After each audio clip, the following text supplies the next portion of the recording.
ડભોઈ તંત્રની ઘોર બેદરકારીને પગલે સ્ટેચ્યુ ઓફ યુનિટી જવાના માર્ગ ઉપર લાખોના ખર્ચે બનાવવામાં આવેલા સાઇન બોર્ડ કચરાના ઢગલામાં પડેલા જોવા મળી રહ્યા છે. ડભોઈથી જુદા જુદા શહેરો તરફ જવા માટે દિશા બતાવતા લાખો રૂપિયાના સાઇન બોર્ડ છેલ્લા 4 મહિનાથી તૂટેલી હાલતમાં ધૂળ ખાઈ રહ્યા છે. સ્ટેટ હાઇવેના અધિકારીઓની ગંભીર નિષ્કાળજીને કારણે આ કિંમતી બોર્ડ હાલ કચરાના ઢગલામાં ફેરવાઈ ગયા છે. ડભોઈ વેગા ચોકડીની આગળ અને અન્ય મુખ્ય સર્કલો ઉપર પ્રવાસીઓની સુવિધા માટે મોટા મોટા સાઇન બોર્ડ લગાવવામાં આવ્યા હતા.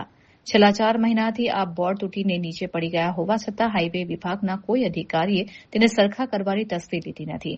આ સાઇન બોર્ડ ડભોઈથી વડોદરા, અમદાવાદ, રાજપીપળા અને બોડેલી જવા માટેના મુખ્ય દિશા સૂચક હતા.